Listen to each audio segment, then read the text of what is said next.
Buenos días. Desde Montero Aramburu Abogados damos la bienvenida a todas las personas que participan en este seminario sobre políticas o protocolos empresariales y políticas de prevención en materia de privacidad. Saludo en primer lugar a las personas que me acompañan en este panel de intervinientes en la mañana de hoy. Antonio Gil Moyano, presidente de la Asociación de Peritos Judiciales Tecnológicos. Lola Carranza, abogada especializada en Derecho Digital y colaboradora del área de Derecho Digital de Montero Aramburu Abogados. Y Rodrigo Gallego, que es abogado especialista en Derecho Digital y coordinador del área de Derecho Digital de esta firma, ¿no?, de Montero Aramburu. Pero sobre todo saludo muy cordial y efusivamente a cuantas personas nos siguen este seminario a través de Internet, ¿no?, obligados por las circunstancias. Les agradecemos mucho que participen esta mañana. Abriremos un turno de debate al final de las intervenciones y les agradecemos participar porque en el fondo son ustedes, ¿no?, los que dan sentido a lo que hacemos y en ese sentido, pues, muy agradecidos que estén aquí esta mañana. Bien, pues, este seminario que hemos promovido desde la firma en colaboración con estas personas, ¿no?, que están en el panel, eh, se encuadra en el marco de las actividades del área de Derecho Digital de Montero Aramburu Abogados. Es un área que se ha creado a raíz de la larga experiencia que atesora esta firma en asesoramiento a nuestros clientes, tanto del sector público como del sector privado, en materias que tienen que ver con derecho digital, con administración electrónica, y en este sentido, pues tanto procedimientos de adaptación al Reglamento General de Protección de Datos, asesoramiento en materia de protección de datos tipo recurrente, asesoramiento en materia de cumplimiento normativo de la Ley de Servicios de la Sociedad de la Información, de la Ley de Medios de Pago, de la Ley de Firma Electrónica. En relación con el sector público, pues asesoramiento en materia de licitaciones electrónicas, de licitaciones de subvenciones, o un proyecto que estamos ejecutando, ¿no?, en UTE con una consultora, CEPAL, que está digitalizando más de 600 procedimientos para que toda la gestión de las entidades locales pueda hacerse por medios electrónicos, tanto la interna de las propias entidades locales como la relación de la ciudadanía con estas entidades. En definitiva, hemos conformado un grupo de abogados multidisciplinares de derecho mercantil, de derecho civil, de derecho administrativo, de todas las especialidades, porque entendemos que la mejor manera de prestar un servicio en las actuales circunstancias, ¿no?, son las que nos han llevado precisamente a organizar este seminario. El COVID-19, esta pandemia que nos tiene a todos en este momento en unas circunstancias que siguen siendo de emergencia, pues no solo ha impulsado el uso de los medios electrónicos y la digitalización de las empresas, sino que también está incrementando exponencialmente la exposición a riesgos, ¿no?, que estas empresas, que todos nosotros asumimos como consecuencia de la gestión de estos datos y de la digitalización tanto de los procedimientos internos de la firma como en su relación de cada compañía con sus clientes, sea por procedimientos de venta, por la presencia en Internet, en páginas web, las consultas, todo este tipo de información que van acumulando nuestras empresas y que suponen un tesoro para cualquier pirata informático, ¿no? Se ha dicho ya repetidamente, no es ninguna novedad, que los datos son el petróleo del siglo XXI. Es una fuente extraordinaria de riqueza, extraordinariamente golosa también, y por tanto tenemos aquí dos desafíos. Por una parte, proteger a nuestras empresas desde el punto de vista informático, previniéndolas frente a los potenciales ataques de que puedan ser objeto para captar esos datos personales, y en segundo lugar, pues una política de cumplimiento normativo, que la empresa se asegure de reunir todas las exigencias legales relativas, por un lado, a la prevención, es decir, el intento de evitar estos ataques y usurpaciones de datos por empresas terceras, pero también de reacción, es decir, qué haremos cuando en nuestra empresa seamos objeto de uno de estos ataques informáticos y en nuestros sistemas de seguridad sean violentados. Bien, pues para afrontar esta cuestión hemos pensado en este panel, ¿no?, multidisciplinar, en el que tenemos el privilegio de contar con Antonio, que es experto informático y tecnológico, para que pinte, digamos, en el tapiz, ¿no? Esta visión de la tecnología, del impacto de la tecnología en estas cuestiones, y luego pues dos especialistas del ámbito jurídico, Lola Carranza y Rodrigo Gallego, que harán pues el complemento respecto de los protocolos de prevención y las políticas de seguridad desde el plano normativo que deben de implantar las empresas. El desarrollo va a ser con 3 intervenciones por parte de ellos breves, que no pretenden acogotar a nadie, sino ser muy ejecutivas, y tanto durante las intervenciones como si queréis a la conclusión, pues se pueden ir, pero principalmente y mejor pues a lo largo del desarrollo de la sesión, cualquiera de las personas que están asistiendo pues, puede plantear comentarios, puede formular preguntas abajo en el iconito, en el globito de chat. Lo que pediríamos sería que esas preguntas y que esos comentarios se hagan abiertos tanto a los panelistas como a todos los asistentes. De esta forma, las demás personas también pueden ver qué es lo que está opinando y diciendo cada uno, y así evitamos también duplicidades en las preguntas, y nosotros iremos recopilando las preguntas a lo largo de la sesión para luego irlas planteando a las personas que intervienen, ¿no?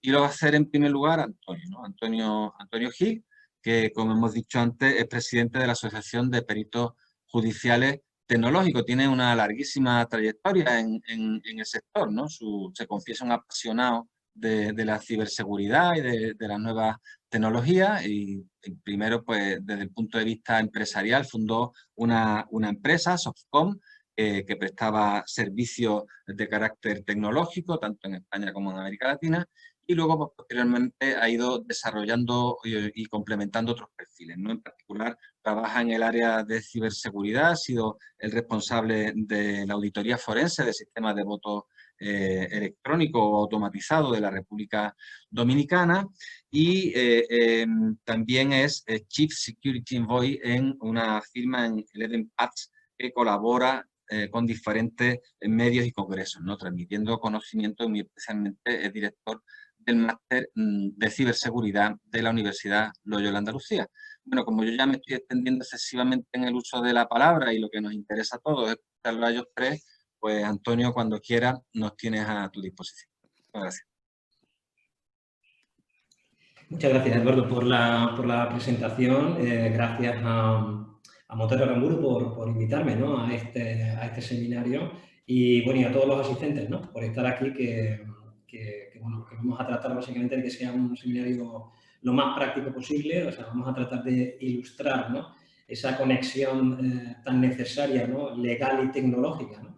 Que hay ante un incidente, ¿no? Y ante cualquier tipo de gestión sobre la seguridad. Y bueno, a mí me gusta al principio contar un poquito el por qué, ¿no? El por qué estoy tan alineado con el mundo empresarial, con el mundo de la ciberseguridad en entornos empresariales, y es porque básicamente lo que ha dicho Eduardo, soy empresario desde hace 30 años. Nosotros como empresa tecnológica siempre hemos estado en el lado preventivo, ¿no? De la seguridad, intentando que bueno, nuestros clientes no se vean afectados o se vean de la menor manera posible afectados ante un incidente, pero lamentablemente los incidentes llegan.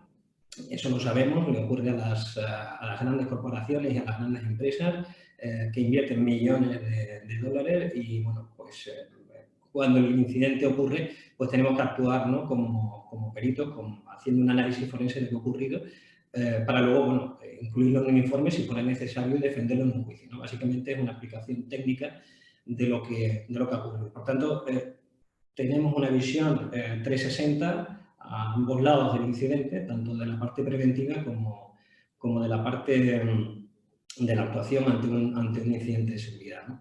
Entonces, bueno, me gusta también hacer una breve introducción sobre el concepto de seguridad de la información, ¿no? Que bueno, hablamos de ciberseguridad, seguridad informática, hay muchas palabras, ¿no? Que están todas relacionadas, pero realmente, y hoy de lo que vamos a hablar es de eso que ha comentado Eduardo, ¿no? Que es el dato, la información, ¿no? Algo tan preciado en nuestros negocios y en nuestras empresas, que sabemos que, bueno, que después de las personas es el activo más importante que tenemos, ¿no? Y que por tanto tenemos que garantizar pues, la confidencialidad de esa información, que como sabéis, bueno, es proteger la información de una divulgación intencionada o accidental. La integridad de la información es asegurar que la información sea completa, exacta, que no se altere, y la disponibilidad, que básicamente garantizar que esa información esté disponible cuando la necesitemos, ¿no? Y todo eso amparado, por supuesto, dentro de la legislación vigente, ¿no? Que es por lo que básicamente estamos y unimos ambos ámbitos, ¿no? El legal y el tecnológico. Esa definición que yo acabo de hacer no es una definición mía, es la definición que marca la norma, la ISO 27001, que para los que no lo sepáis, la ISO es la certificación específica de seguridad de la información, que no solamente es aplicable a empresas tecnológicas, sino que también es aplicable a cualquier empresa o corporación que quiera certificar que efectivamente todas las medidas, controles, políticas, las tienen aplicadas dentro de la empresa. Para eso, como en la ISO 9001, pues se hace una auditoría anual y se ve cómo está todo, ¿no? Es verdad que esto no es aplicable a cualquier empresa ni a cualquier tamaño. Esto no tiene sentido que lo haga una pyme, una pequeña empresa, pero sí es cierto que todo está ahí. Es una norma también abierta, hay una guía de buenas prácticas accesible para cualquiera, en el que realmente podemos ver que todo está procedimentado, todo está escrito, todo está definido. Lo único que tenemos que hacer es adaptar eso a nuestro tamaño de empresa, básicamente, ¿no? Entonces, bueno, un poco hecha esa introducción, ¿no?, sobre la seguridad de la información, bueno, voy a dar algunos datos que algunos os podéis imaginar, otros lo habéis oído, por otro lado, pero bueno, básicamente por también poner un poco dentro del contexto, ¿no? Se detectan más de 1,5 millones de delitos informáticos, de ciberdelitos, relacionados con al día, ¿no?, relacionados con el robo o extracción de información, ¿no? Eso nosotros lo vemos a diario, ¿no?, cómo se producen este tipo de ciberdelitos, no en grandes empresas que aparecen en la prensa y en los medios, sino en pequeñas empresas que son nuestros clientes, ¿no? Y básicamente, bueno, lo que vemos es que o bien por un ransomware o por una infección a través de un phishing o a través de cualquier otro medio o de enlace de conexión, pues bueno, básicamente la información es extraída por un tercero. Ese tercero no siempre tiene que ser alguien externo a la empresa, ¿no? O sea, se piensa mucho en los ciberataques externos, pero es cierto bueno, que el 50% de las personas que abandonan las empresas o que dejan, ¿no?, de trabajar en las empresas se suelen llevar información confidencial o información privilegiada. Esto es un dato muy importante. Nosotros, y ya no os hablo desde la perspectiva de la prevención, sino de nuestra experiencia como peritos, lamentablemente tenemos demasiados casos, ¿vale? Un porcentaje muy alto de empresas que nos llaman diciéndonos que sospechan de que hay un empleado que dice que se va o que se ha ido y que se ha podido llevar información, ¿no? Bueno, lamentablemente tenemos que hacer un análisis os diría que en un porcentaje también muy alto, por no decir el 100%, finalmente descubrimos que sí, que ha habido algo, ¿vale? O sea, ha habido una intencionalidad clara por parte del empleado en llevarse información sin saber para qué, pero lo cierto es que la ha traído, ¿no? El 20% de los ciberataques son contra pequeñas empresas y el 60% de esas pequeñas empresas tienen que cerrar después de los 6 meses. Eso también lo hemos vivido en pequeñas empresas que, como podéis imaginar, la información para todos es vital. Para todos generalmente es el core de nuestros negocios, pero bueno, las grandes corporaciones y tal pues suelen tener medidas y suelen tomar medidas e invierten mucho.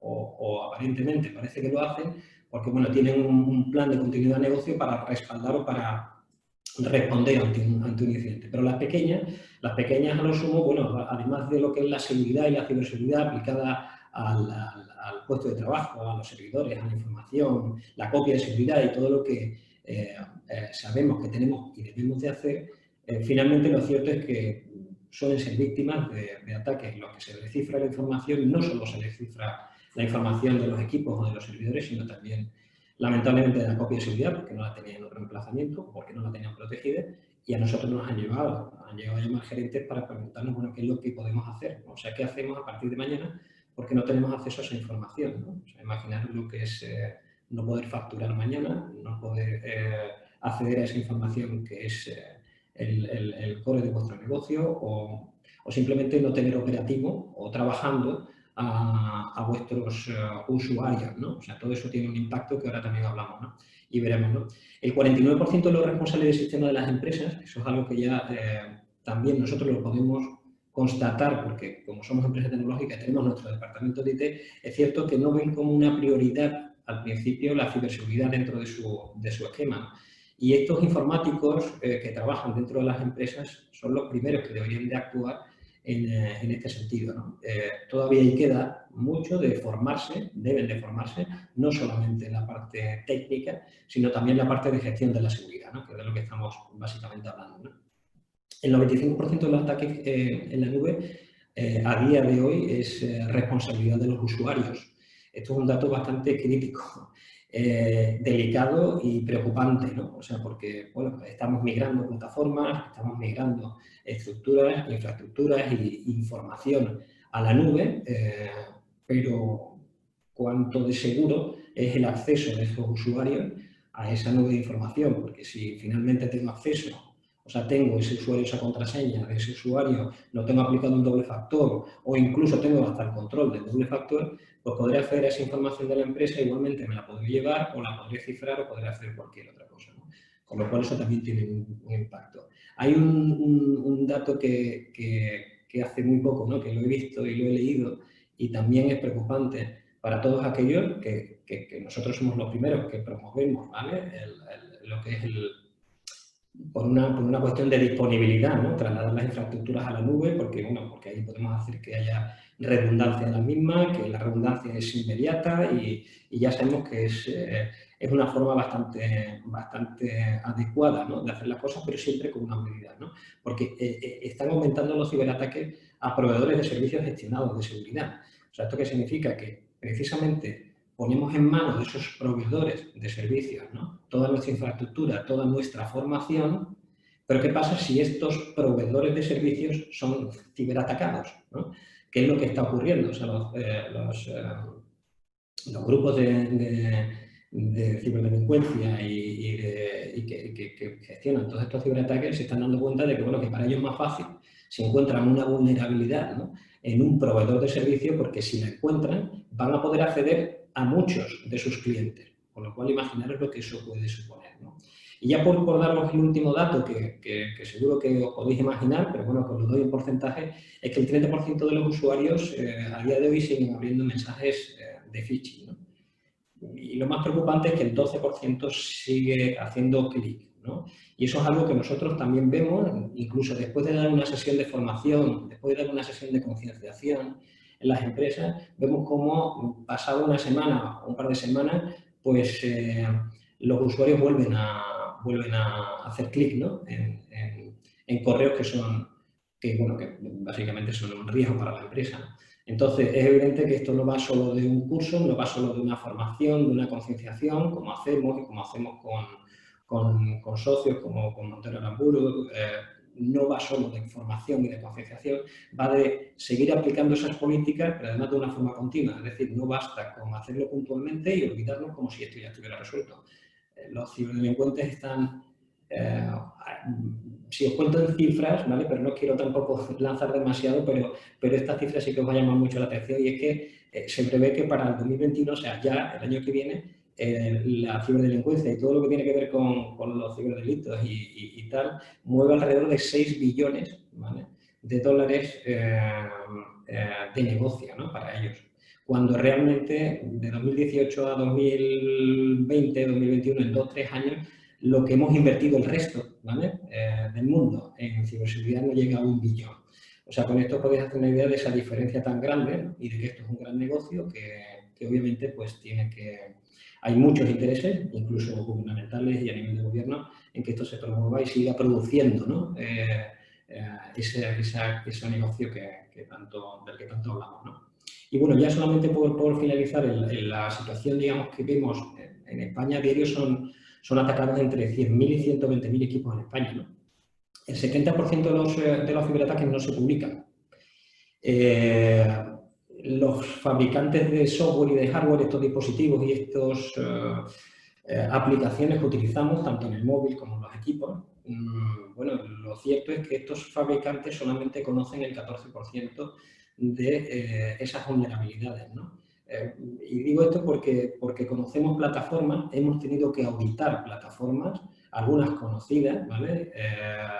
Os contaremos un caso después más adelante, que, bueno, en las que te sorprende cómo podemos llegar, ¿no? A acceder a información sensible, información confidencial y que, bueno, eso tiene y puede tener un impacto en el negocio brutal, ¿no? El coste medio de un ciberataque a nivel empresarial en España está en torno a los 75.000 euros. Si lo multiplicamos por el número de empresas, hablamos de una cantidad de 14.000 millones, o sea, solo en España, no es una cantidad nada despreciable, ¿no? Y ya para finalizar, os quería comentar un concepto que me parece, bueno, cada vez se está utilizando más, pero todavía es poco, ¿no?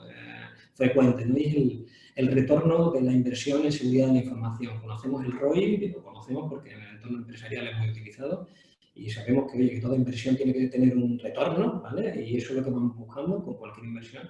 Bueno, pues, al igual que lo hacemos en cualquier plan de negocio, en un plan de marketing, en un plan de recursos humanos, en cualquier otro plan dentro de la empresa, también lo tenemos que hacer para la seguridad de la información, ¿no? Y eso es lo que básicamente al final, y esa es la finalidad última, y es hacerlo de una manera ordenada, ¿no? Y en ese retorno de la seguridad de la información, a nosotros nos han llamado muchas veces para decir, bueno, ¿cuánto me ha costado esto, no? O sea, cuando oímos un ciberataque, no sé, incluso a veces a corporaciones, ayuntamientos, hemos tenido este año algún que otro caso, todo eso al final se cuantifica, ¿no? O sea, es decir, se cuantifica qué departamentos de la empresa son los más críticos, los más sensibles, es decir, los que en definitiva permiten, ¿no?, que el negocio continúe, qué costes materiales ha tenido, ¿no?, ese parón, ¿no?, esa sustitución de equipamiento, por ejemplo, los costes humanos. ¿Qué podemos decir los costes humanos? O sea, cuánto me ha costado tener a mi personal, coste hora, ¿vale?, parado durante horas o días hasta que los sistemas sean repuestos. Los costes legales, vamos, ya esto mis compañeros ya lo contarán y veremos, ¿no?, y nos ilustrarán sobre la repercusión legal que tiene cualquier incidente de estas características, ¿no? Y, por supuesto, las sanciones que vienen y que pueden venir detrás, ¿no? Las pérdidas directas por no facturar y, por último, y no menos importante, la reputación. Entonces, invertir en seguridad es rentable, ¿vale? Para los que lo duden, hay una rentabilidad clara, hay un coste también y un retorno claro y evidente, y lo que tenemos que hacerlo es plantearlo de una forma como cualquier otro plan. Un plan de seguridad de la información hay que hacerlo en la medida del tamaño de cada empresa, pero hay que abordarlo como algo gestionado y bien planificado, ¿vale? Bueno, y con eso creo que mi introducción está hecha. Muchas gracias. Magnífico, pues muchísimas gracias a ti, Antonio, por esta excelente, ¿no?, presentación del panorama. El panorama, tal y lo que nos comenta, no es exponente de un riesgo abstracto, lejano, sino que lo que nos acabas de pintar es una amenaza evidente, masiva, a la que todos estamos expuestos y en la que además somos partícipes, porque tal y como cuenta, somos nosotros mismos los propios usuarios de los sistemas los que estamos facilitando a estos piratas informáticos con nuestros clics y con nuestras actuaciones el que puedan romper, ¿no?, nuestros sistemas de seguridad y exponernos a esos ciberataques. Y también, pues, sintetizo en lo que has explicado el tema o la necesidad de mantener una actitud continua de actualización, de revisión de los sistemas. Aquí esto es un juego de policías y ladrones, no podemos quedarnos quietos y no podemos descansar la confianza de que ya hemos hecho lo que debíamos y que con esto estamos seguros, sino que hay que continuamente volver a revisar los sistemas de información. Y esto también desde el punto de vista legal, como van a explicar ahora los compañeros, es así, ¿no? El principio de responsabilidad proactiva obliga a un esfuerzo continuo de adaptación a las normas jurídicas para garantizar que no existan estas brechas de seguridad y en el caso de que finalmente puedan darse, la empresa se expone a consecuencias graves. Pues para explicarnos todo esto, en primer lugar, Lola Carranza. Bienvenida, Lola, muchas gracias por estar con nosotros. Lola es muy buena conocida de esta casa porque colaboramos en proyectos conjuntos, ¿no?, y asumimos labores compartidas. Es un placer siempre trabajar con una profesional de su talla, de su cualificación. Lola es especialista en Derecho de las Nuevas Tecnologías, lleva una trayectoria de más de 20 años con ese perfil, ¿no? Asesoró a British Telecom, es también profesora de la Universidad Loyola Andalucía y ha asesorado también a muchas empresas en relación con el cumplimiento normativo, adaptación al Reglamento General de Protección de Datos y a la Ley Orgánica de Protección de Datos, en particular con la función de delegada de protección de datos en alguna corporación pública, y es también partner de una consultora en materia de ciberseguridad, ¿no? Bien, pues Lola va a exponernos un poco las consecuencias que ha tenido el COVID para nuestras empresas en relación con el tema de este seminario, la protección de datos y las brechas de seguridad. Muchísimas gracias, Lola, por estar con nosotros. Tienes la palabra. Muchísimas gracias a ti, Eduardo. Para mí es un honor poder colaborar con vosotros y con profesionales de la talla que hay en Montero Aramburu, y creo que voy a seguir aprendiendo muchísimo de todos vosotros. Como bien has indicado antes, voy a tratar en mi intervención todo el tema excepcional que estamos viviendo a raíz de esta pandemia y de la declaración de esta alarma en España, ¿vale? Desde mi punto de vista, la pandemia ha dejado cuatro grandes titulares en materia de protección de datos. El primero, que la tecnología y la digitalización han sido claves para afrontar no solo esta pandemia, sino cualquier desafío ya económico, social, que se presente, ¿vale? Que el nuevo modelo de organización social e industrial requiere del almacenamiento de datos de forma absolutamente masiva. En tercer lugar, que se ha vuelto a reabrir el debate de la privacidad, como se han hecho cada vez que ha habido una crisis, y que todo esto conlleva bastantes riesgos. Con respecto a que la tecnología y la digitalización han sido claves, no cabe duda que que en grandes sectores como la sanidad, la educación e incluso en todas las organizaciones se han tenido que adoptar herramientas tecnológicas para que pudiera seguir su actividad, y esto se ha visto en casi todas las organizaciones con el tema del teletrabajo. Todo esto supone un gran reto para todas las organizaciones, y sobre todo lo que supone es un gran cambio cultural. El uso de las tecnologías digitales van a ser indispensables en el futuro, no solo en las organizaciones, sino a nivel ciudadano, a nivel de administración pública, institucional, y poco a poco tendremos que ir adoptando todas las nuevas tecnologías que ya van cambiando el mundo, como son el Internet of Things, la inteligencia artificial, el Big Data o la tecnología 5G. Esto todo hace que haya un tratamiento masivo de datos, pero la pandemia nos ha dejado un tratamiento de datos al que las organizaciones no estaban acostumbradas a tratar, que son los datos de salud. Con objeto de poder reanudar su actividad, muchas organizaciones se han visto abocadas a realizar test masivos de salud, a realizar a sus empleados cuestionarios de salud para poder saber si viven con pacientes de riesgo, si no, para tomar decisiones en cuanto a la actividad presencial o a la actividad de teletrabajo. Y en la reanudación de centros educativos, cuando volvamos en septiembre, pues no se está viendo la posibilidad de tratar datos de alumnos, docentes, con lo cual el tratamiento de salud va a ser bastante masivo.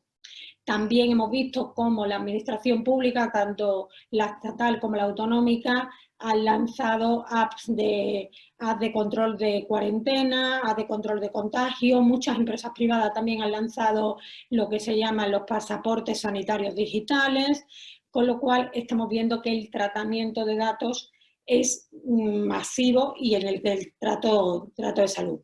Esto, de nuevo, ha generado la gran polémica: si prevalece la privacidad sobre otros derechos, como en este caso el derecho a la salud, como ya ocurrió en otras crisis, como por ejemplo con los atentados islamistas, donde se habló si prevalecía el derecho a la seguridad frente al derecho a la privacidad, si todos teníamos que ser monitorizados. Y es esto. ¿Qué ha ocurrido? Lo principal de todo esto, que nos hemos ido adaptando conforme a nuestras necesidades, y se ha hecho una activación de toda esta tecnología, del tratamiento de datos, de todo, en lo que yo llamo modo emergencia. Este modo emergencia se ha hecho seguramente sin las garantías y sin tener en cuenta los requerimientos de la normativa de protección de datos. Uno de los principios básicos de la normativa de protección de datos es que habla de privacidad desde el diseño y por defecto. ¿Qué significa privacidad desde el diseño y por defecto? Que desde que sabemos que vamos a recabar datos, tenemos que intentar cumplir con todo lo que la normativa nos requiere para ello. En ese sentido, nos tenemos que preguntar, la empresa cuya actividad de venta era presencial y se ha visto abocada a lanzarse al comercio electrónico, ¿se ha adecuado a la normativa de protección de datos esta empresa? ¿Está recabando los datos de sus consumidores conforme a lo que requiere el reglamento, cumpliendo con el artículo 13 del RGPD con una cláusula informativa? ¿Está solicitando todos los consentimientos que tiene? ¿Está informando, por ejemplo, de que cede sus datos a las empresas de mensajería o de delivery para la entrega de los productos que han sido adquiridos? En temas de teletrabajo también hay un gran riesgo. ¿Se ha formado al empleado para teletrabajar? ¿Se ha tenido en cuenta cuáles eran los riesgos que supone el teletrabajo para el empleado? Es decir, ¿qué supone que un empleado se conecte a una wifi pública? ¿Qué supone que el empleado no tenga... por ejemplo, no sepa cómo destruir una información de la empresa de forma confidencial?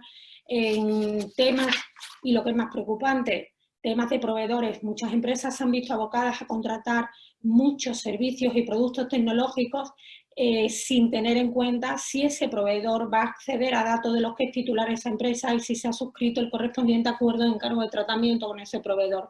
En caso de producirse alguna brecha, algún riesgo, la responsabilidad va a ser de esta empresa si no tiene este acuerdo. Es más, la compañía tiene que tener en cuenta que para elegir un proveedor, para designar un proveedor para la prestación de servicio que conlleve acceso a datos de los que es responsable o titular, tiene que tener las garantías oportunas.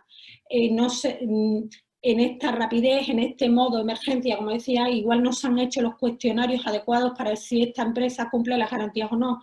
¿Qué significa esto? Que el riesgo se ha elevado muchísimo. Las empresas no han hecho una previsión de decir, oye, ¿cuál es el riesgo que conlleva? ¿Qué probabilidad hay de que ocurra? ¿Y qué ocurriría o qué impacto tendría en mi actividad si este riesgo se produce? Con lo cual es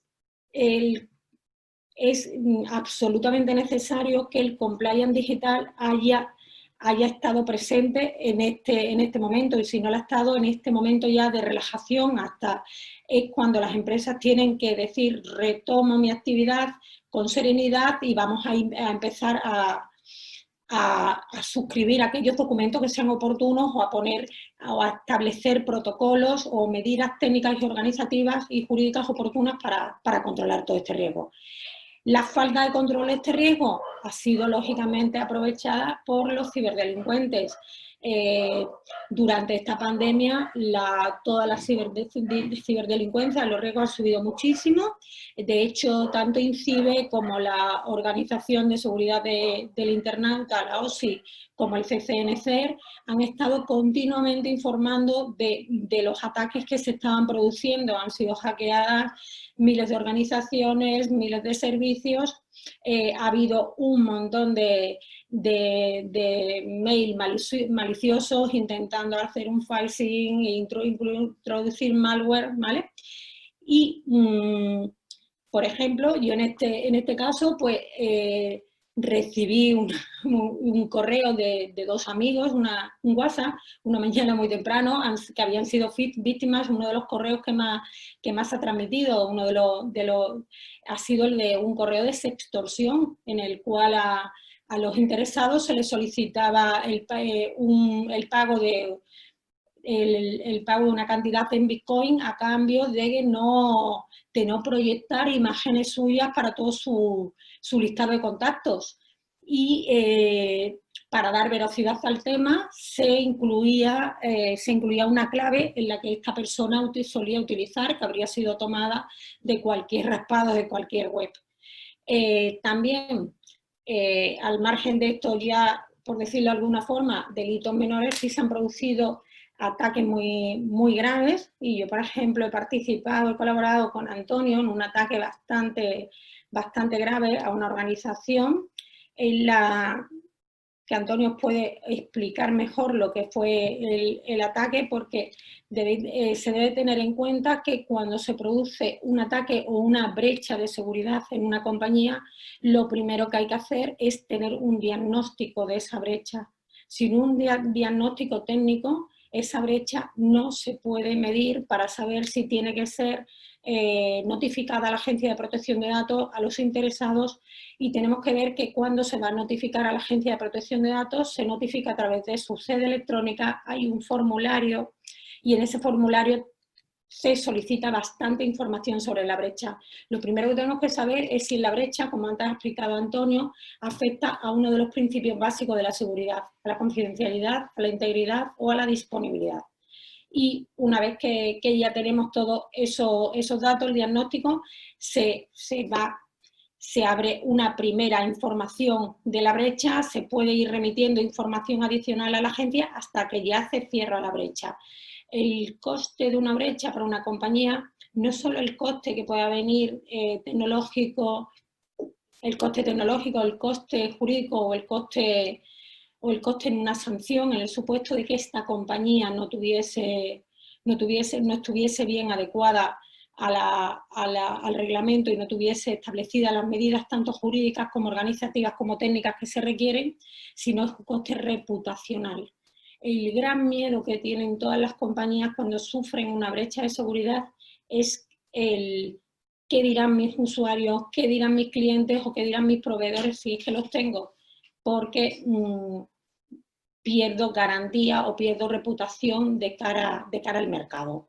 Con lo cual, desde mi punto de vista, las empresas deben y tienen que, igual que incluyen planes económicos de marketing en sus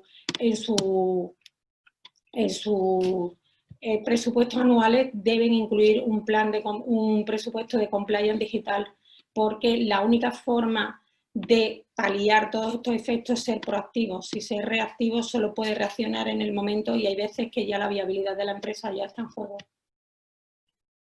Antonio, si tú quieres explicar de forma más concreta en qué consistió la brecha desde el punto de vista técnico y eso, considero que lo vas a explicar mucho mejor que yo. Una pinceladita, Antonio, porque vamos justito, ¿eh? ¿Qué, perdón? Una pinceladita, digo, que vamos un poco justito de tiempo.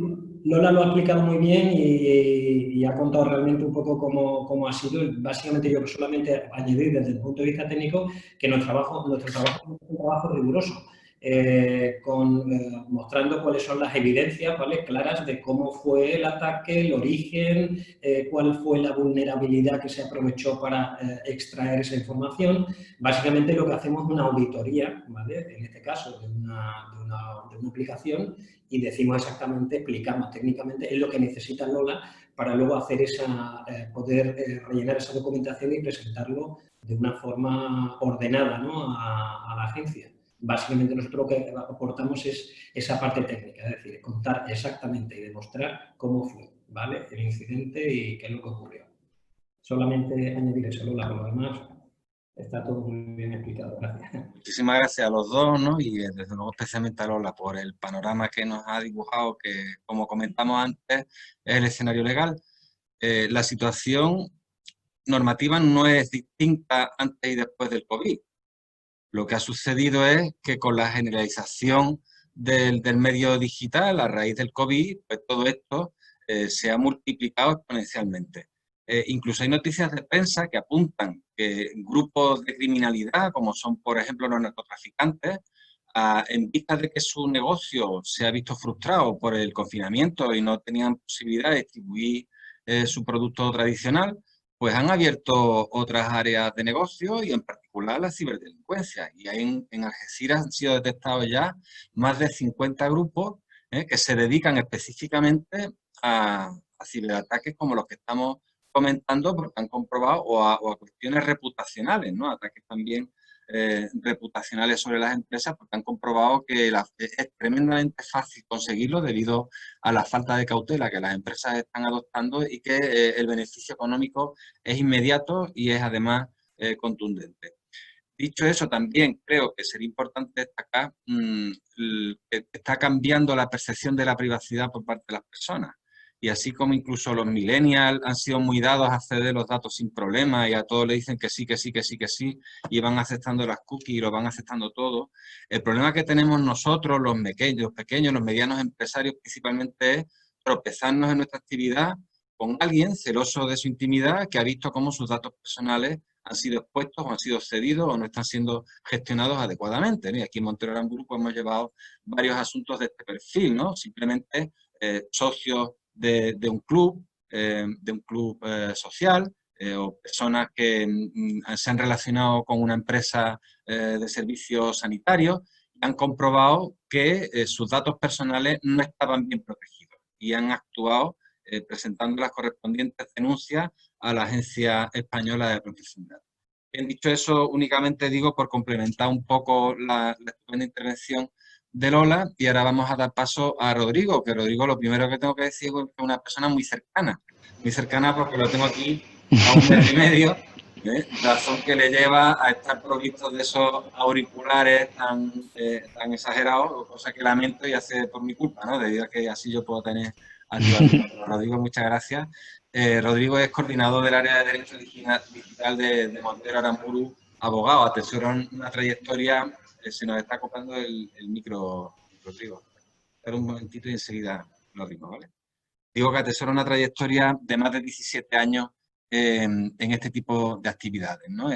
Tiene un máster en Derecho de las Nuevas Tecnologías por la Universidad Pontificia de Comillas y también un máster en Entretenimiento por la Universidad de Salamanca. Un perfil curioso e interesante el que tiene este abogado todoterreno. Y Rodrigo pues, nos va a comentar en particular la política de prevención que deben de seguir las empresas ante estos posibles ataques de ciberseguridad y nos va a ofrecer una serie de consejos, ¿no? Acerca de cómo estar mejor pertrechados ante estos incidentes. Rodrigo, muchas gracias una vez más. Tienes la palabra. Bueno, pues muchísimas gracias, Eduardo, por tus amables palabras durante la presentación. Muchas gracias a Lola y Antonio. Es un placer compartir este debate con vosotros y, sobre todo, también muchas gracias a todos los que nos estáis escuchando ahora mismo al otro lado de la pantalla. Como decimos en los últimos días, es un poco raro esto de hablar a la cámara de un ordenador, pero lo cierto es que en los últimos meses todos nos hemos acostumbrado a interactuar a través de todas estas plataformas, de Teams, de Zoom, etcétera, y a interactuar, digamos, a través de las nuevas tecnologías. Han estado hablando Antonio y Lola con gran acierto de todo lo que tiene que ver con ciberataques, con ciberseguridad, con análisis de riesgos, etcétera. Y en este sentido yo quiero poner de relieve algo que nos enseña la experiencia del asesoramiento en los últimos años y que yo creo que se ha mencionado también anteriormente, y es que es mucho más importante, como les decimos siempre a nuestros clientes, el prevenir y el asesoramiento proactivo mucho antes que el reaccionar frente a cualquier tipo de imprevisto, ¿no? En este sentido, siempre, digamos, obtendremos un importante ahorro de costes y de tiempo si nos preocupamos por prevenir de una manera especial. En este sentido, deciros que en los últimos años, en la práctica de lo que es el derecho de las nuevas tecnologías y más especialmente en todo lo que tiene que ver con protección de datos, yo personalmente, y no sé si estarán de acuerdo conmigo Lola y Antonio, he observado un cambio fundamental que tiene que ver con el cambio normativo que hemos vivido. Hemos pasado de contar con la Ley Orgánica 15/1999 a entrar en vigor, digamos, el Reglamento General de Protección de Datos y ya más recientemente la Ley Orgánica 3/18, que ha pasado a matizar o desarrollar algunos aspectos del mismo.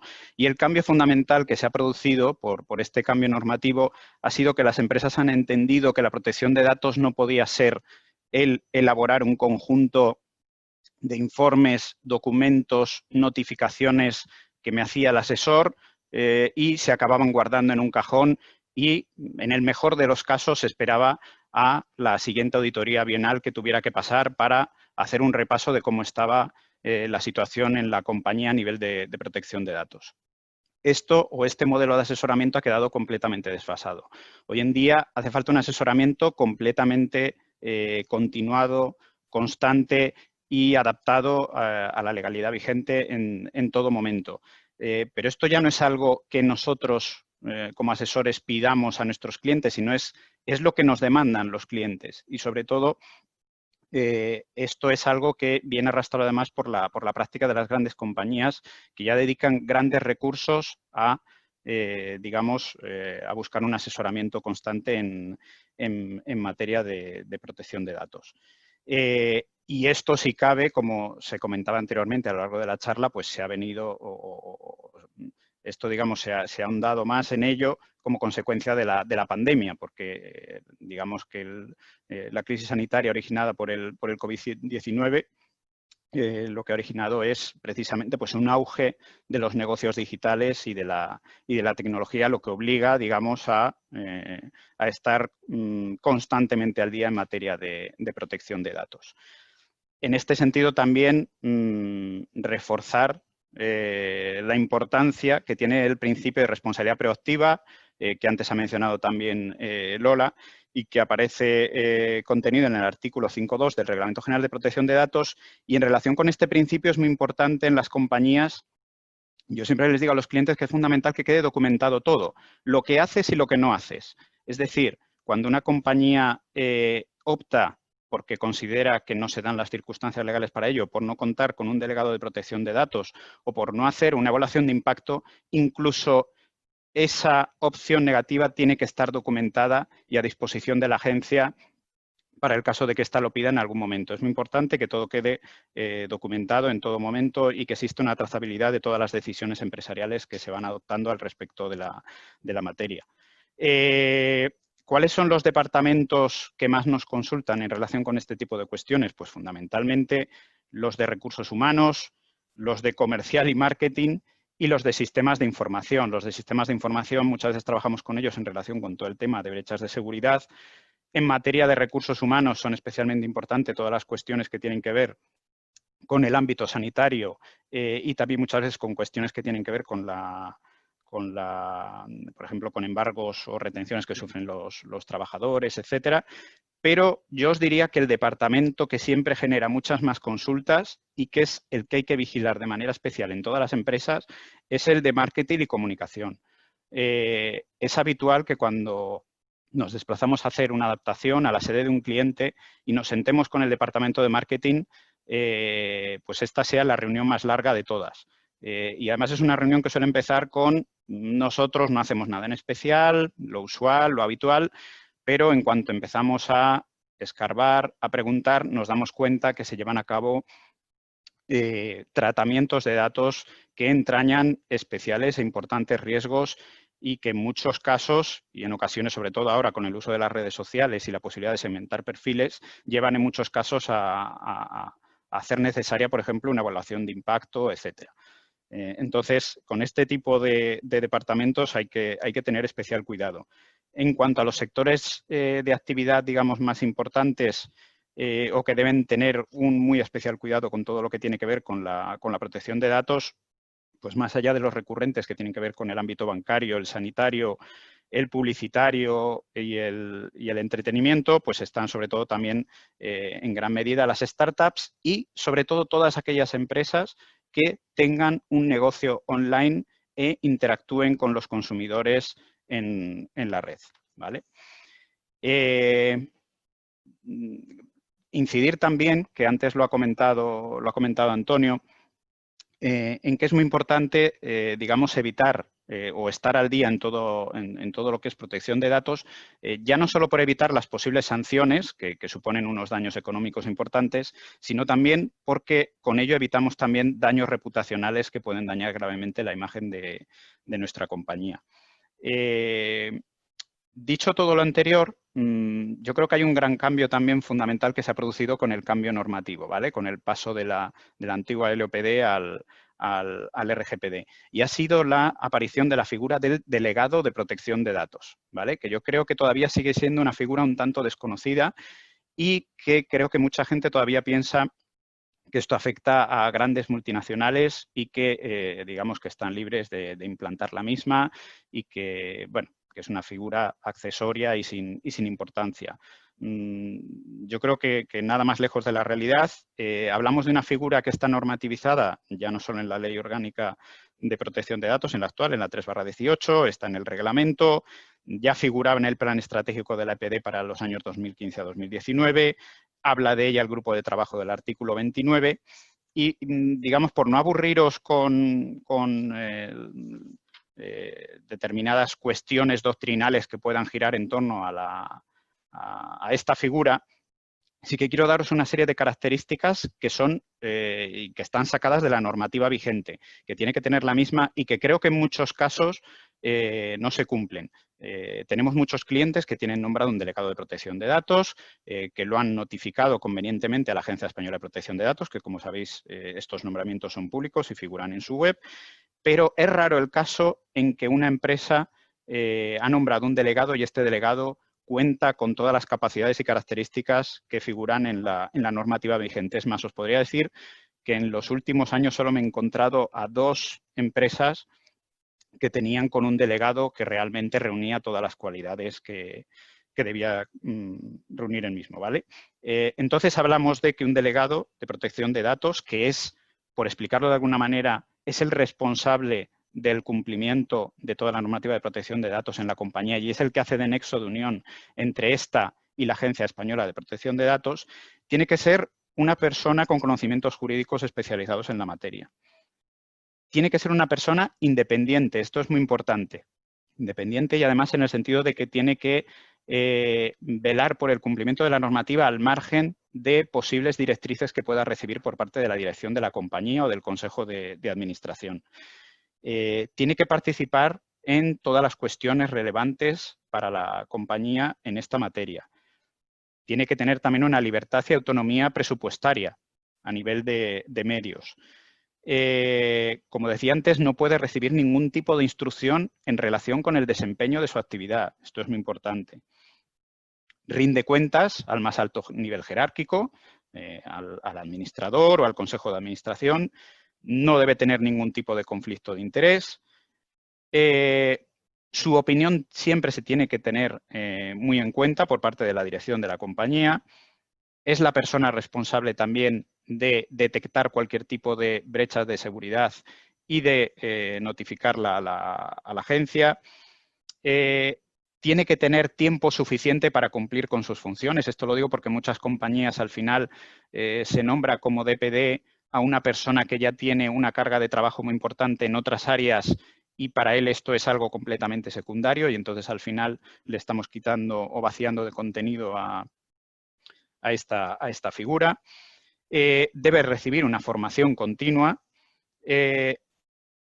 Informa y asesora acerca de las obligaciones existentes en esta materia al resto de empleados de la compañía y, más allá de supervisar el cumplimiento de normativa vigente, realiza otras actividades como, por ejemplo, tienen que ser la elaboración del registro de actividades del tratamiento o es el responsable también de llevar a cabo las evaluaciones de impacto. Deciros, como comentaba antes, que también nos encontramos muchas veces en los clientes que nos vienen a decir que, bueno, que ellos no necesitan de un delegado de protección de datos, que no necesitan llevar a cabo ningún tipo de evaluación de impacto por la actividad que desarrollan, pero sin embargo, en cuanto empezamos a analizar los tratamientos de datos que llevan a cabo, nos damos cuenta que eso no es así. Y vuelvo a repetir lo importante que es el tema de los departamentos de marketing, el tema de la interacción con el público a través de redes sociales, porque es muy habitual, ya os digo, el que nos comuniquen que llevan a cabo o que utilizan herramientas que permiten la segmentación de perfiles y, por tanto, hacen necesarias llevar a cabo evaluaciones de impacto, que en muchos casos se pueden llevar a cabo a través de herramientas digitales. Por último, deciros que esta figura, en determinados casos es obligatoria conforme a la normativa vigente. Para esto hay que acudir al artículo 34 de la Ley Orgánica 3/18, pero en muchos casos, conforme al principio de responsabilidad proactiva, la ley, y en ese apartado, en el apartado segundo del artículo 34, nos permite nombrar esa figura también de manera voluntaria. Yo creo que eso da una mejor imagen conforme a o de cara a la Agencia Española de Protección de Datos.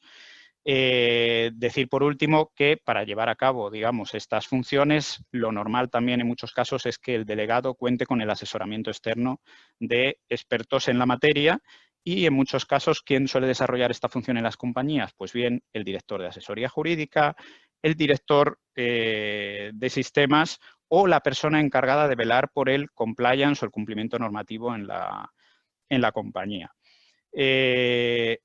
Y ya por último, para terminar, porque yo creo que vamos un poco justos de tiempo y creo que me he comido ya parte del tiempo que tenía asignado para mi intervención, daros una serie de consejos muy rápidos y que creo que son importantes en materia de protección de datos. Por un lado, muy importante, la atención a las adaptaciones. En la mayoría de los casos entiendo que la mayoría de las compañías de un determinado nivel ya han realizado las mismas, pero es importante que toda compañía esté adaptada a la normativa en materia de protección de datos. Y ya no solo hablamos de estar adaptado, sino de estar adaptado constantemente, como decíamos anteriormente, ¿vale? No podemos hablar de llevar a cabo una adaptación y que pase 1 año, 2 años y no se haya vuelto a revisar el tema. Muy importante la figura del delegado de protección de datos. Muy importante el detectar si hemos de realizar evaluaciones de impacto. Muy pocas compañías las hacen y es una obligación legal a la que estamos sometidos. Muy importante todas aquellas empresas que llevan a cabo negocios online hoy en día. Ahí es donde pueden surgir importantes riesgos. Y muy importante la monitorización de los departamentos de marketing y comunicación. Y por último, como digo yo, evitar la negación en muchos casos que se produce a nivel empresarial en el sentido de yo no tengo que hacer esto, yo no necesito un delegado, no necesito una evaluación de impacto, etcétera. Todo este tipo de cuestiones. Mi departamento de marketing lo hace todo perfecto. Es importante revisar y auditar constantemente nuestra adaptación a la normativa vigente. Y, bueno, poco más. Ponerme a vuestra disposición para resolver cualquier duda que podáis tener sobre la materia, igual que el resto de compañeros, y muchas gracias por vuestra atención. Pues muchísimas gracias a ti, Rodrigo. Como siempre, claro y al grano. No he visto que nadie haya formulado comentarios a través del chat. Ni preguntas. Sin embargo, sí que nos han llegado algunas por correo electrónico a lo largo de estos días desde que convocamos el seminario, ¿no? Y en particular hay una pregunta, acaba de entrar una, enseguida la leo y la comentamos. Para que me dé tiempo de verla, pues primero le voy a formular, como digo, a los panelistas las que nos han llegado por correo electrónico, ¿no? Entonces, una de perfil jurídico, como decía, otra de perfil más tecnológico. La de perfil jurídico. Nos preguntaba alguien que qué ocurría desde el punto de vista jurídico si detectaban una brecha de seguridad, ¿no? Venían a plantear cuál era la estrategia más deseable. Yo he querido entender en ese correo que lo que venían a preguntar era si convenía resolver el problema internamente en materia de seguridad y protección de datos, o por el contrario, era preciso de inmediato ponerse en marcha y dar cuenta a la Agencia de Protección de Datos y seguir los protocolos establecidos al respecto. Me parece como que subyacía en ese correo una preocupación porque el hecho de advertir a la Agencia de Protección de Datos sobre la quiebra de seguridad fuera ponerlos a sanciones y finalmente fuera peor y resultase preferible el cocinar un poco la solución internamente. Pues una pregunta para Rodrigo y para Lola. Rodrigo, no sé, ¿quieres comentar algo? Puesto que has estado comentando el tema, ¿no?, de la agencia. Ahora Lola a continuación. Nada, simplemente, bueno, y luego si quiere Lola matizarme alguna de las cuestiones que diga al respecto o ampliarlas, como ella decía, ha tenido además un caso sobre este tema recientemente. Bueno, decir que es fundamental en relación con las brechas de seguridad actuar con gran celeridad y dentro de los plazos perentorios y exiguos que nos brinda la ley al respecto. Y, bueno, hablamos de una cuestión, digamos que, como decía antes Lola, es fundamental determinar desde el punto de vista técnico e informático el alcance de la brecha. Pues los plazos, en teoría, empiezan a contar a partir del momento en que hemos detectado qué es lo que ha sucedido exactamente y qué alcance ha tenido de cara, digamos, a las personas que se puedan haber visto afectadas. Por otro lado, decir que, bueno, porque estabais comentando el miedo que existe muchas veces en las compañías a notificar este tipo de cuestiones. Yo creo que todo lo contrario. Lo que da una imagen de responsabilidad es el hecho de cumplir con la normativa vigente. En mi caso particular, y yo creo que os habrá pasado también a alguno de los que nos estáis escuchando ahora mismo, hemos recibido ya en nuestros mails en ocasiones por parte de compañías con las que trabajamos habitualmente, notificaciones en las que nos informan del acaecimiento de una brecha de seguridad, de las consecuencias que ha tenido la misma y, lo más importante, de las medidas de seguridad o de prevención que se han adoptado para mitigar los riesgos que han ocurrido y para resolver el problema que se ha planteado. Hablamos además de grandes compañías que no tienen ningún tipo de miedo en este sentido a poner de relieve que han actuado correctamente, que en nuestro caso es lo que recomendamos que se debe hacer. No sé si Lola quiere comentar algo más al respecto. Yo entiendo que lo fundamental es cuando se está haciendo la adecuación, y de hecho, si miramos las infografías de la Agencia de Protección de Datos en lo que son adecuaciones al RGPD o a la LOPD-GDD, tanto en el sector público como en el sector privado, uno de los documentos como decía Rodrigo en su intervención, ¿no?, de todo este proceso de adecuación que se tiene que seguir y actualizándose, es que se debe tener un procedimiento de gestión de brechas. En el momento que una organización cree que está en un momento de brecha o que ha sido atacada o que se ha producido una brecha interna, como sea, lo primero que tiene que hacer es abrir su procedimiento y seguir su procedimiento de gestión de brecha, que si es adecuado le va a llevar de la mano durante todo, desde la apertura al cierre. Como decía bien Rodrigo, fundamental que se tenga un diagnóstico de la brecha rápido, porque es lo que te va a ayudar a tomar las decisiones oportunas, porque se llama brecha de seguridad porque pone en riesgo las libertades de los ciudadanos cuyos datos estamos tratando. Por lo tanto, en función de cómo afecta a los derechos y libertades de esos ciudadanos, se tienen que ir tomando medidas para paliar los efectos que pudiera tener sobre esos datos, ¿vale? Con lo cual, lo primero es, en una buena adecuación, tiene que haber un procedimiento de gestión de brechas y es el que se tiene que seguir en todo momento. Fenomenal. Pues la otra cuestión, como decía, de carácter tecnológico, pues nos la planteaban un poco como trilogía básica, ¿no? Es decir, ¿qué 3 cosas fundamentales tengo que hacer para evitar ciberataques desde el punto de vista tecnológico en mi empresa? Yo creo que algunas las han mencionado, claro, la pregunta se formuló antes de la celebración del seminario, pero seguro que ahora nos puede sintetizar, Antonio, el abecedario de la protección tecnológica. Sí, al principio comentamos y hablamos, ¿no?, de la seguridad de la información, del activo de la información y de que, bueno, que existe una norma, ¿vale? Como en otras áreas del negocio, pues que básicamente te dicen qué es lo que debes de hacer o que debes de aplicar, ¿no?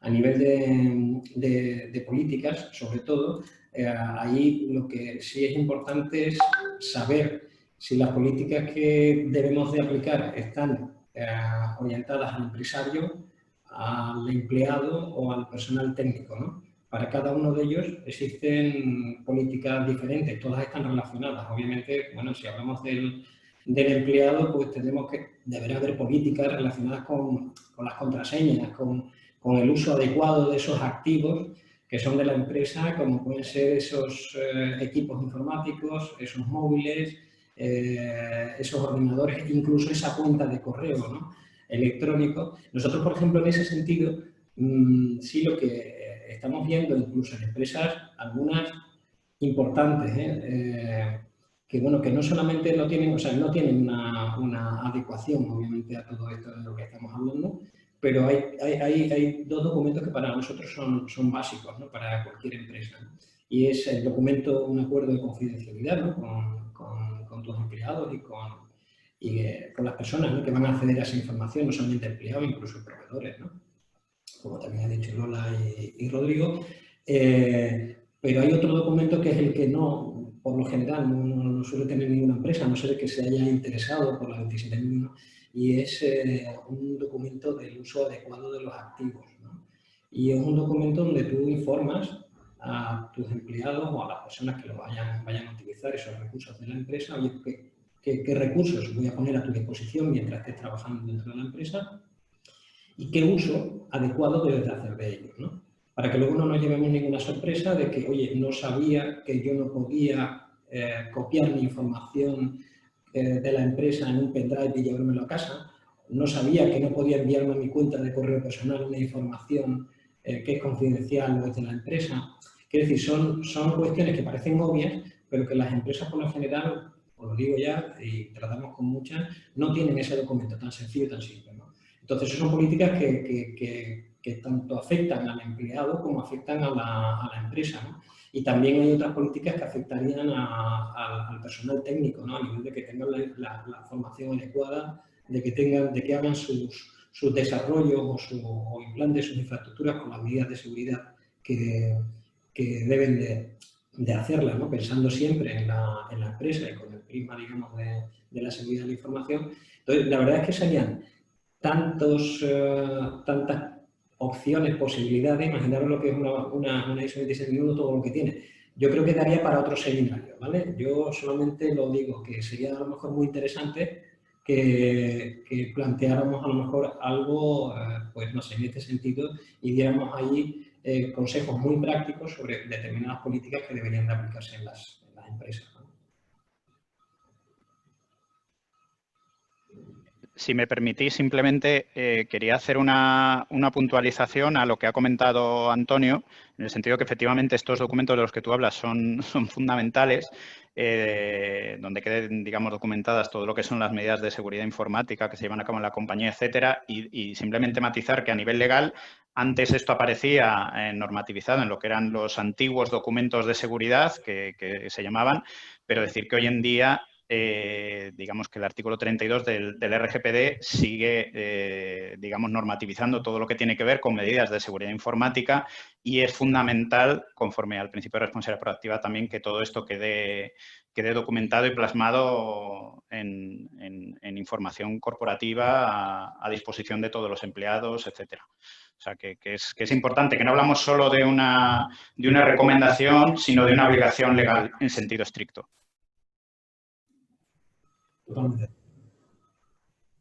Muy bien, tenemos además una pregunta, ¿no?, que sí que se ha formulado a través del chat, es de un socio de tu asociación, Antonio, o sea, que viene de tu mano, Salvador Gamero, detective privado, experto en informática y en ciberseguridad, ¿no? Entonces, expone un poco, es un comentario, ¿no?, tiene su sustancia, expone el papel que pueda tener un detective privado como complemento a la actuación tanto del informático como del jurista, en la medida, viene a decir, pues que es garante de los derechos de la intimidad cuando es preciso abrir una investigación de un ciberataque y se puede afectar al derecho de la intimidad de terceras personas, pues viene a exponer que el detective privado está legitimado para actuar en ese ámbito. Y en ese aspecto lo que nos pregunta a todos, y tanto Rodrigo como Lola como tú mismo, Antonio, pues podéis contestar es si no puede ser el detective privado un complemento interesante a las investigaciones que se hagan,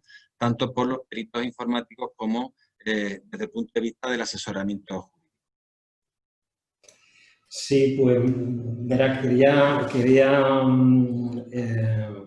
comentar que con Salvador hemos colaborado ya en algún caso, actuando nosotros como peritos, y que él también lo es, ¿vale? Pero él actuando en calidad de detective porque era necesario, es decir, nosotros no podíamos entrar, entrometernos, porque no estamos autorizados para ello, en una actuación del tipo, ¿no? No puedo comentar, pero bueno, básicamente tiene mucho que ver con lo que hemos hablado, ¿no?, de de intromisión de empleados dentro de las empresas y intentar perjudicar a las empresas. Y bueno, ahí se tuvo que hacer una investigación, se tuvo que extraer evidencias, ¿vale? Evidencias de lo que tiene que ver con esa marca digital, ¿no? Que dejamos, esa huella digital que dejamos cada vez que hacemos algo en Internet, y esa huella la necesitamos para incluirla dentro de nuestro informe, además de toda la información. Luego la participación de un detective privado, en este caso es algo, pues fue vital. No lo podíamos haber hecho si no llega a ser por lo tanto, nosotros consideramos que es un complemento necesario y vital en muchos casos, ¿no? Así que me alegro, Salvador, que hayas hecho la pregunta, que estés por aquí también. Así que, bueno, gracias por hacerla, que creo que es importante aclararlo.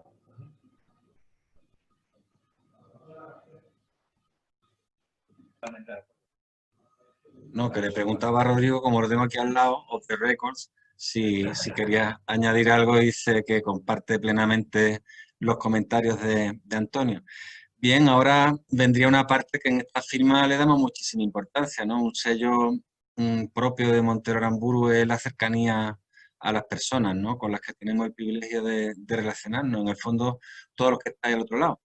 Y esa cercanía, ese estar con vosotros en todo momento, pues se hubiera traducido en un café. El café, por desgracia, que siempre lo tenemos en esta serie en estas actividades, pues hoy no lo podemos celebrar, pero os aseguro que lo que hacemos es aplazarlo y posponerlo. No puede haber mejor satisfacción para nosotros que teneros ahí, que confiéis en nuestra firma y, por supuesto, pues que participéis en estas actividades que con todo el cariño pensamos que os pueden ayudar a atravesar este durísimo desierto, ¿no? Que está siendo la pandemia y todas sus consecuencias.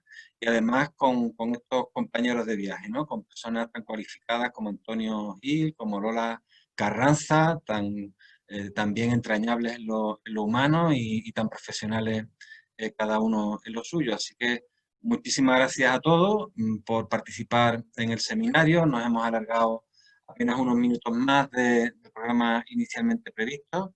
Y nada, esperamos volver pronto. Esto no va a ser el aló presidente, sino algo más técnico, pero desde luego queremos seguir estando ahí con todos vosotros. Muchísimas gracias, a vuestra disposición. Hasta pronto. Un saludo muy cordial.